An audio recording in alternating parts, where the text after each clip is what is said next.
Very good. So good afternoon, everybody. Thank you for joining us today on today's LinkedIn Live. My name is James Osborne. I'm co-founder of the Recruitment Network. For those of you not familiar with the Recruitment Network, we are an advisory community working with recruitment businesses all over the world to help them maximize their performance, their productivity, and their profitability. Every couple of weeks, every week or so, we'd like to do these LinkedIn Lives where we bring an expert in to come and chat with us, chat with me, just for about 25 minutes or so about a particular subject that we think has an impact on your business, your profitability, your ability to grow, and so on and so forth. I think it's particularly pertinent at the moment because I would be fair to say there's change absolutely everywhere. It's probably the word I use more than anything else in just about every presentation we're delivering at the moment. It's probably the only constant right now, I would say. Whether that be the markets and how they're changing and evolving, economy, technology, even some of the societal changes and how they're affecting the future world of work. So I think 2023 has been a fascinating year. I do think 2024 is going to be the year of, I've sort of in bracket this sort of revolution. I think we're going to see some really interesting changes in recruitment full stop and how we work, how we navigate through that over the course of sort of the next 12 months or so. I think we started to see the beginning of that already. I think that is hugely exciting, really, really exciting for savvy recruitment businesses. And I think if they can figure out how to effectively navigate through these changes, then they will definitely come out on top, which I think is really exciting. If you look at some of the things that have been happening over the last 12 months or so, you know, we've seen perm recruitment's had a bit of a beating in many industries. I think it'd be reasonably fair to say in 2023. Contract, however, has done fairly well and been fairly solid in comparison. So that's good. We've also seen quite a big shift, I think, in this year in particular, away from that traditional recruitment agency, more towards that sort of talent consultancy type business. And I think we're going to see a lot more of that moving forward in 2024 as well. So that ability for us as recruiters to have that knowledge, the insights, to be able to advise our customers and our candidates is really, really important, especially when the market's softened a little bit. You know, you need to have a reason to talk to your customers. So there's pretty much this change everywhere. Part of that change, I think, will be some of those fairly significant legislative changes that lay ahead for us in 2024, especially in some instances as we race towards the 6th of April next year, which we're obviously going to talk about in a second. So with that in mind, I want to have a quick lunch and learn today, or a LinkedIn Live as we talk about, refer to them as, on how best, I suppose, to ready yourself around legislation. It's not a topic I normally get massively excited about. Don't take that the wrong way, Matt. But it is an important subject that we obviously need to be across. So I've invited today Matthew Fryer, who's the managing director of Brookson Group, one of the TRN Gold partners, and we're huge fans of the guys at Brookson and what they do. Just a quick intro to Brookson. For over 20 years now, they've helped their clients deal with all the complexities, uncertainties, and compliance challenges that basically this changing world of work is creating, whether that's helping individuals who want to work more flexibly, assisting organizations who want to wanting more access to this type of flexible workforce, or supporting entrepreneurs looking to start or grow their businesses. Matt himself is a chartered tax advisor, an IR35 expert with a specialism in the freelance contractor sector, advising recruitment businesses and end hirers on the effective management of their contractor payroll and employment status. So I think he's perfectly fit for a purpose what we need today. In particular, why we wanted Matt on board today is because he takes more of a commercially focused approach to how do we deliver compliance solutions, which I think is super important when we're trying to think about how we navigate through these changes that we're seeing today. So Matt, welcome. Thanks for joining me today. How are you? You well?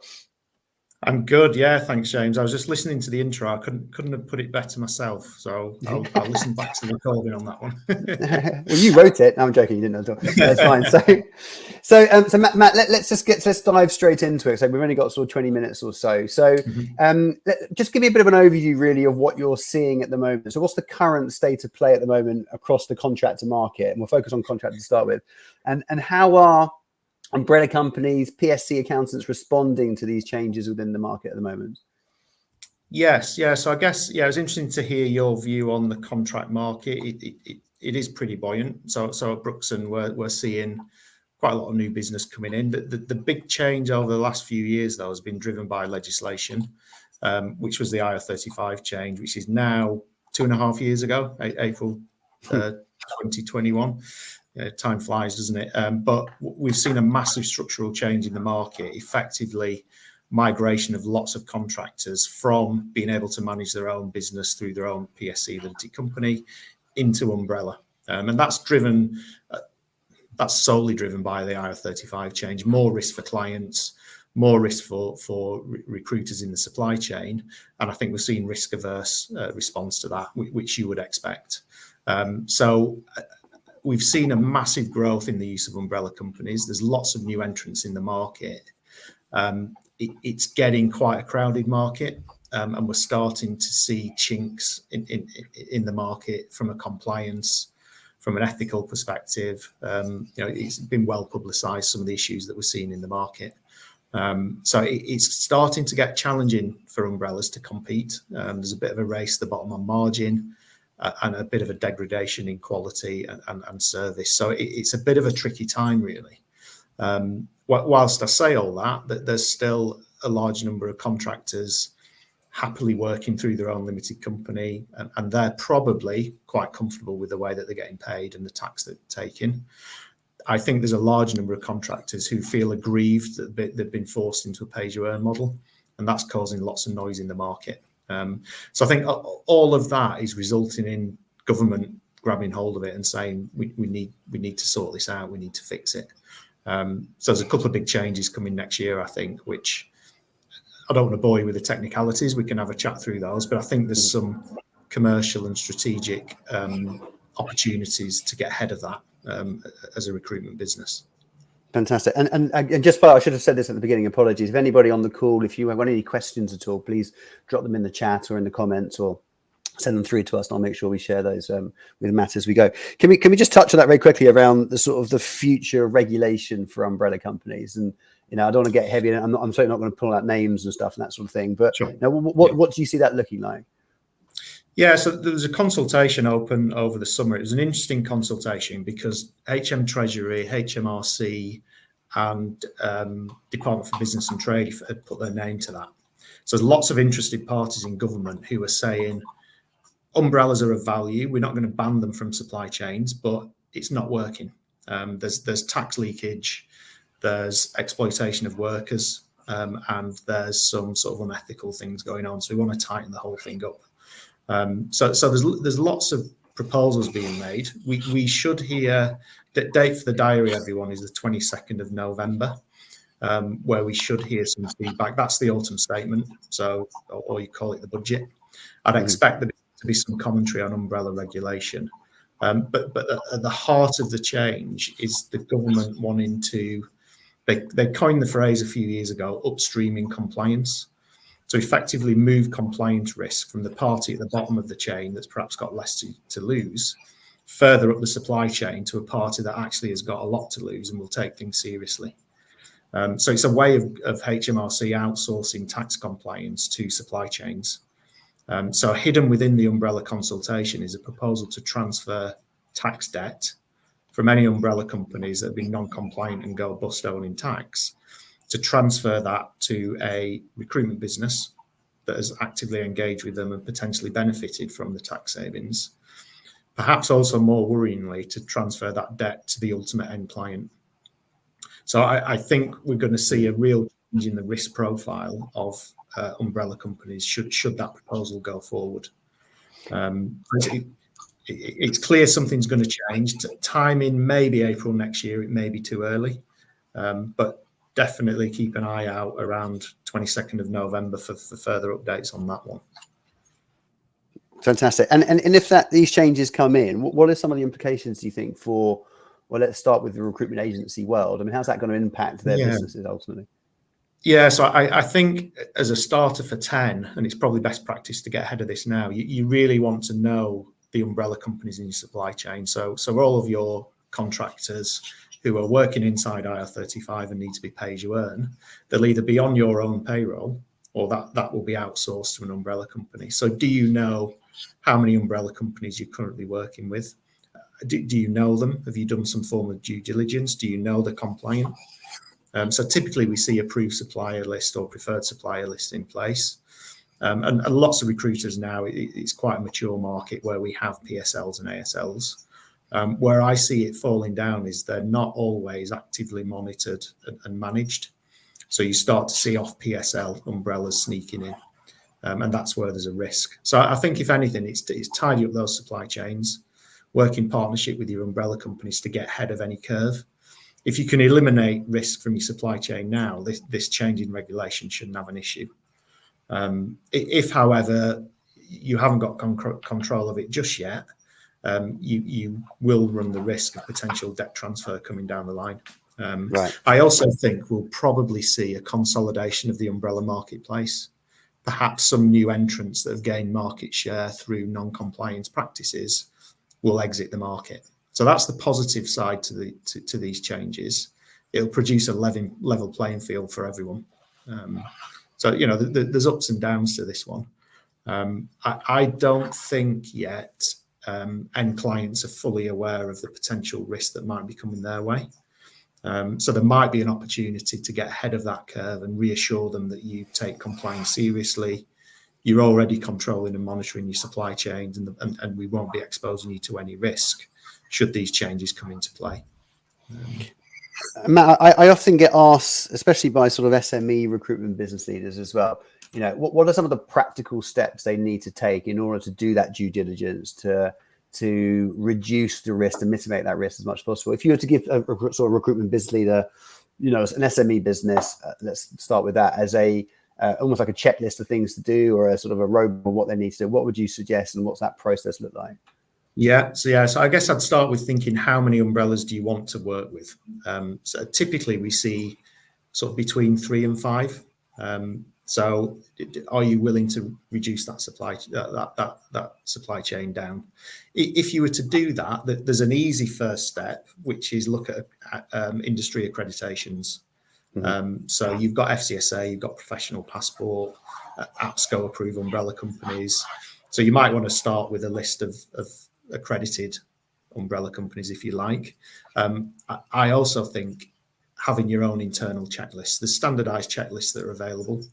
I think part of this consultation, there'll be a formal due diligence checklist that you do, but you're effectively going to be looking to make sure that umbrella companies use the right type of employment contract. You see some using an agency worker contract, which isn't quite right. You would want to be ideally checking pay slips to make sure that the money flows down correctly. HMRC and government, actually, if you Google in the HMRC website, labour supply chain management, there's a really nice succinct list of things that you can check. And I'm happy to share the link with you afterwards, and perhaps we can send it out to attendees. That's a really good starting place. So I think you probably need to dedicate a little bit of internal resource and time to actively work through the process.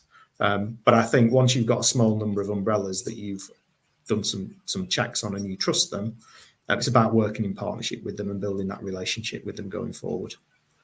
So not only onerous, and there's a tried and tested route out there. Okay, fantastic. And we'll certainly share that with everybody else as a bit of a sort of checklist, I think, which will be quite useful. Can you talk to, can we just, I just want to close this conversation off around the sort of the murkiness of some of the umbrella company world, or the market, I suppose. And you know, we've heard a lot of things around about like dirty dividends and all that type of stuff and things. Just give us a bit more information about maybe the things that we should be looking out for, things that we are, maybe some bad practices that you are seeing in the market that may feel okay, but actually in reality aren't, etc. Yeah. I think at one end of the scale, which is effectively tax fraud, we've still got offshore loan schemes being operated in the market. So it looks like a contractor's employed by Umbrella UK Limited. Actually, they're then employed by a company in the Seychelles, in the Philippines. So where you're seeing payments going offshore, that's a big red flag. That means they're trying to avoid tax. Now, it's quite hard to spot, but if you ask the umbrella employee for their employment contract, that should be the same entity that is engaged with you as a supplier. So there's ways of finding those. The other big one in the market at the moment is mini umbrella companies. And this is where an umbrella company splits into lots of smaller companies. And because they're smaller, they get access to some tax reliefs. Now, that's fraud. HMRC are all over that. Again, it's difficult to spot. But again, you know, where's that worker engaged versus the contract you've got? So that's one end of the scale. I guess the other end of the scale is more around transparency, around the margin that the umbrella company is charging. We see some skimming additional funds from the worker and making additional revenue. And typically, the umbrellas that are doing that are enhancing their profits and can therefore offer high referral fees or kickbacks, or in some instances, bribes to consultants to gain access to their PSLs, ASLs. So I think you could probably spot it commercially. If the amount that they're charging the worker versus the amount they're willing to give in terms of a rebate or a kickback doesn't leave much in way of profit margin, they're doing something untoward. That will be a big red flag. So, I think that they'd be the practices to look for. Okay. And if we look forward now to what's going to happen in the market, because obviously I'm looking at this from as much as from a compliance perspective, but also from a commercial perspective as well. Presumably, we're going to see an increase in PSEs moving forwards over the course of next year. Is that true? Is that what you're seeing and what you're expecting? I think it will. So, should umbrella become more risky, I think it results in everyone thinking, well, what's the value of umbrella in my supply chain? The current value is because it provides a payment mechanism for workers impacted by IR35. Now, there's a secondary legislative change that I think is pretty nailed on to happen in April 24, which is a change to the IR35 rules, which effectively, in instances where somebody's been misclassified as outside IR35, if HMRC come along now, then the tax bill to the client and potentially the agency is about 50% of that contract rate. So a big number. HMRC going forward will actually allow any tax that the contractor has already paid to be offset against that liability. So that the risk of engaging with a PSC in April will more than halve from a financial perspective. So there's a real interesting change in risk profile where you've got a reduction in the risk associated with PSCs, coupled at a time where we may be seeing an increased financial risk of working with non-compliant umbrellas. I think there's a real opportunity to start thinking, actually, is it all umbrella now, or are we going to see a resurgence in PSC? I think people may have forgotten that actually, if you've got a reasonable proportion of your contract base working through a PSC, typically you get less noise. Typically, you might be able to pay them monthly rather than weekly, so there's a cash flow benefit. So I think there's an opportunity now to reassess from a strategic perspective. If you've got clients that have implemented blanket bans on PSCs driven by the IR35 risk profile, can you get ahead of the curve and sort of take these two legislative changes to them and say, actually, are you still banning PSCs? Are you still saying everyone's inside? Or do you now want to undertake a proper IR35 assessment and we can help you with that? So I think there's a real opportunity now with the changes in the risk profile, PSC and umbrella, for us to try and educate and sort of get the market thinking what is the right answer here, rather than just discount a PSC as being high risk. So I think we may well start to see during next year a rebalance between umbrella and PSC in the market, which is an interesting one. I think it gives you an opportunity to be a thought leader, to go to your client now with that, to be a strategic partner. And it doesn't have to be a technical conversation. I've tried not to not make this technical at all. It's just explaining a change in risk profile. Yeah. So I think, do you think, and this is a slightly left field question to that, do you think we've got the skills within the recruitment sector to be able to have these types of conversations? Or do you think this is where we need to partner with a Brookson or whoever to come in and support us with that? Because I see this as a fantastic part of the evolution of our offering towards that more talent consultancy type structure. Is that something that we should be doing as recruiters, or actually are we increasing our risk profile but trying to advise people on their risk profile? It's a fine line, isn't it? I think at a real high level, just talking around the change in the risk profile in the market is stage one conversation. What you don't want to be doing is positioning yourself as a tax advisor or giving legal advice from an IR35 perspective. And that's where we come in.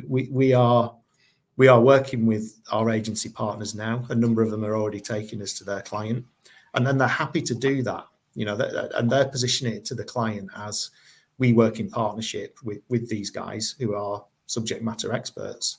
We feel now is the right time for us to introduce them to you, and we can facilitate and we can have that conversation. Sometimes you get technical. Sometimes you get introduced to a head of risk, head of legal, head of compliance, and they want to get into the technicalities of it. Now, I don't think you want to get there, because it could be quite easy to have a go at it. But if they're perceiving you as a legal advisor and you get that legal advice wrong, clearly you might get in a little bit of trouble. But if you come as a strategic partner, here's the commercial aspect to it. We can bring in a legal specialist to help fill in those gaps. I see that's how it's working. And we're more than happy to do that with your members, work in partnership with them to figure out how best. The other interesting one would be how to educate your current business. So we've held a few sessions at a C-suite level with boards of directors and management teams, just to take them through this strategic conversation and add a bit of flavour around the technicalities. And it just equips them to say, what's our decision as a business? What are we going to do going forward with this change? How are we going to manage it? And how are we going to interact with our clients on it? So I think, lots of conversations are happening now, which is why I wanted to have this conversation with you and your members to almost not miss the boat. Can you be first to market with some of these things? And outside of the stuff that's happening, or what else might be happening, I suppose, on the in the autumn statement and then into April next year, are there other changes that are afoot? Other things that we should be looking out for? Maybe not necessarily on the contract side, but what else is going to hit our industry in 2024 that we should be thinking about now? Because again, the risk profile, but also because it creates opportunities. I think whenever there's a change, it creates opportunities, and just the more we can understand and be ahead of it, what does that look like? What's your sense around that? Yeah, I think so. This isn't driven by legislation, but two other things we've seen in the market the last 12 months is funding. So cost of cash now is more than it's ever been, or in recent times, and we're seeing a trend where some recruitment supply chains are relying on umbrella company working capital to fund payment of workers. Now, nothing necessarily wrong with that, but there's been a couple of umbrellas and a couple of agencies gone bust in recent months, and workers don't get paid. So I think it's dangerous to be using umbrella working capital if that umbrella company hasn't insured the debt or can't satisfy us that the balance sheet is strong enough. So I think with inflation, I know it's steadying a little bit, but as cost of cash increases, there's a risk, I think, that some supply chains might fall over. It just takes the end client not to pay, and we're done. So I think that's something to look at. And again, that should make up part of the due diligence, presumably, is to look at what the insurance is to cover that. Yeah. The other one is an increasing trend for UK recruiters to look to expand outside the UK. We've seen more of that over the last 2 years than we ever had. US seems to be a popular place, but even into Europe, and that is interesting, because if you're UK contract recruiter and you want to place people outside, do you have a place of establishment in the country? Do you want one? Do you want to incur the cost? Do you understand the compliance and risk? So again, it's thinking about how you would do that. Do you want to work in partnership with someone? How do you manage compliance? It's a whole new ballgame. But there's clearly opportunity for expansion and growth in other jurisdictions, because we're seeing people do it. So there's a whole new compliance profile, there's a whole new risk profile, and I think it could be quite easy to jump at the chance to expand globally where your margins might be higher, but get yourself in a little bit of a pickle from a compliance perspective. Yeah, absolutely. And we've seen a lot of that this year. So a lot of, again, you talk about the US, a lot of people have been jumping on the US bandwagon, which is quite rightly so. Last couple of years has been fantastic. A lot of people have come unstuck this year because of that, and they haven't crossed all the T's, dotted all the I's, probably used the right sorts of partners. Obviously, we have a number of partners that we recommend around international stuff in particular, and around the US in particular. The guys, PGC, for example, who I'm sure you're aware of. So, I think we've got to get this piece absolutely right. We've got to chase the cash, but chase the opportunity, but do it in the right way. Yeah, absolutely. And with anything like this, I think once we understand how we can manage the risk ourselves, that gives us a USP to go and talk to our clients, because there's perceived risk in supply chains. Let's get ahead of it. let's say we know XYZ is a concern or a risk to the market. We've done this to mitigate our risk, which protects you, the client. I feel there's more and more value. It's back to a point you made earlier, James. What are you doing? Are you putting bums on seats, or are you working in strategic partnership as a consultant with your client? And I think understanding legislative change, not positioning yourself as a lawyer, but giving them thought leadership in terms of what's happening and why, and we can give you exposure to the people that can help you, just stand you ahead of the competition. So I think there's real opportunity there. So the definition of a real 360 recruiter has gone from brand, business development, sourcing to now lawyer as well, which is brilliant. Yeah. Where does it stop? The ultimate 360. We wonder why it's hard to find good recruiters in this marketplace. Yeah.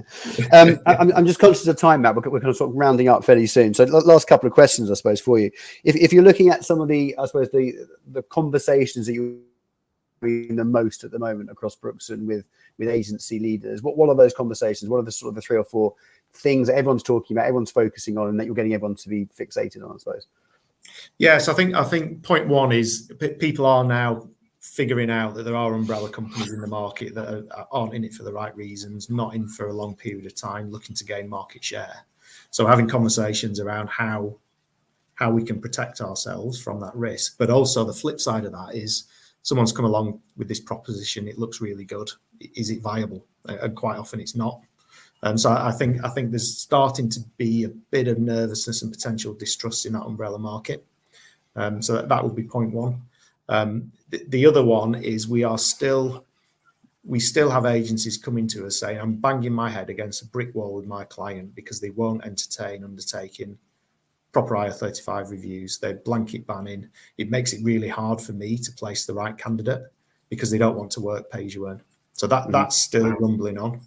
I think there's an opportunity to approach that differently now with the change in the risk profile. Yeah. I think the other one, the big one, is this funding. We are asked daily, weekly if we can fund, and we really struggle because it's actually really difficult to get credit protection insurance for a recruitment business because the insurers see it as risky.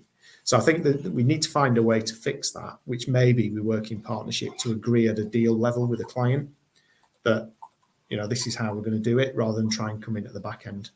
They're the big 3, to be honest. As I said, I think that the market is relatively buoyant. Construction has really boomed the last few months, which is interesting given what's happened with some of those big construction businesses. Yeah, absolutely. But most sectors seem to be ticking along okay. I think given the final point, I talk about compliance in this market as whack-a-mole. So as an issue pops up somewhere and government whacks it, and it creates another issue on the side. And that's my big watch out at the moment. If government get the umbrella regulation wrong, we could see a whole new model spring up. And we're starting to see new models spring up that purport to be something different. So I think my message is just be on the lookout for new models springing up from new providers. They might sound good, but to what extent are they bringing risk into you and potentially your client? I think that's the watch out at the moment. But as ever, Brookson are here to help with that.